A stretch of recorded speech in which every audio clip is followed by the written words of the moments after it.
Pretty Little Liars Grave New World Review, Things to Do in Ravenswood When You're Dead.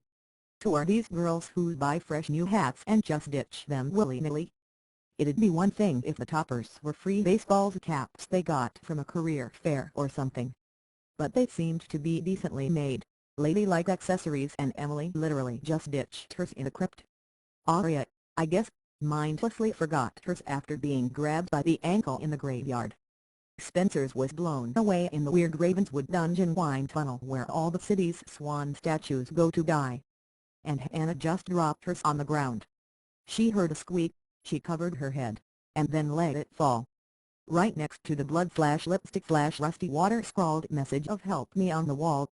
I'm just saying that getting a period costume on the night of the town's masquerade from what must be Ravenswood's only period costumery shop couldn't have been cheap. And they were just tossing their hats aside like they were orphaned boys with hacker skills. Did you get the feeling about Caleb? That he was tossed aside flippantly? Anyone who's paid attention to Ravenswood news from the beginning knew that there was going to be a time when Caleb would transition to the washed-out colors of Ravenswood's sister city. But did you feel like it was going to be so easy? PLL has spent so much time making Hannah and Caleb work that the show kind of set itself up for failure. Where Toby has been a hoodie, Ezra might be a, and Paige is trying to make everyone forget about all the times she was a jackass to Emily, Caleb gracefully shifted from the brooding cyber hatchetman for the A-team to the brooding but head-over-heels romantic who was willing to serve the highest of maintenances. We understand Hannah and Caleb. These are two people who seem to understand each other. And then she was like, you should totes hang out here with this girl who looked willing to seduce some corn chips. PLL's Halloween special this year decided to sacrifice its yearly divulging of secrets to set up the winter season and give us the hard sell for Ravenswood.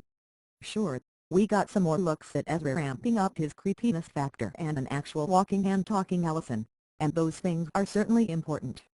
But we should make no mistake about the point of this special being for PLL to give Ravenswood the best possible lead-in.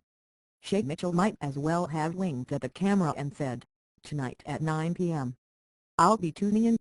So while the Liars whisk themselves around a town they'll probably never go to again outside the occasional cameo appearance, Ravenswood does have a fancy costume store after all, with a storyline centered on finding Allison and creating false stakes. Caleb and Miranda, the orphan girl who was really in the mood for some chips, got to create some exposition for us on the bus where she'd pry hard into Caleb's life and speak flippantly about the death of her parents, but then recoiled when someone actually asked her a question about herself. Maybe back and forth is something they don't deal with very well in Scranton. I mean, Michael Scott was never really known for being a conversationalist. But they did start talking and that creepy feeling started to come over you that you were seeing the show attempt to manipulate you. Caleb and Miranda share a bond in being abandoned by their parents in one form or another, bounced around the system, and, subsequently, growing up to be intolerable loners. Miranda's pretty in a different way than Hannah, but she still has that quality that all women on this show seem to possess, the intoxicating aroma of needing to be saved. And that's when I felt slightly confused. I know we're going to have to let go of Hannah and Caleb at some point because there's just too much overhead in trying to maintain their relationship across two writers' rooms.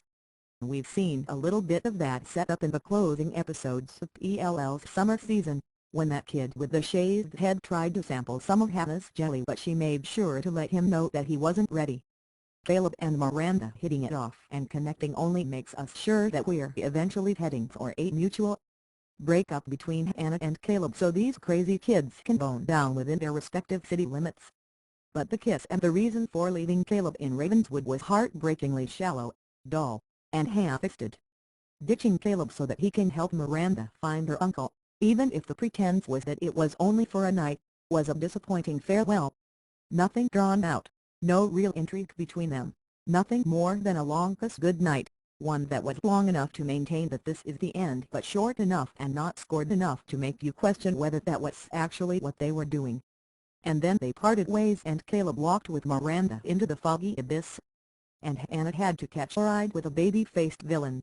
The Liars accomplished so very little while running underneath the streets of Ravenswood and the Clue Mansion other than subjecting themselves to manufactured action beats, the most egregious being that busted windows would be guillotined.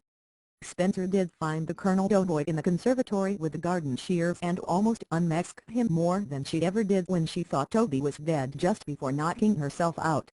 And Ezra keeping his hand in his pocket so that he wouldn't reveal a cut seems to be more of the vague pointing to Ezra being a but, then again, maybe he thought keeping his hand in his pocket was making him a cool dude.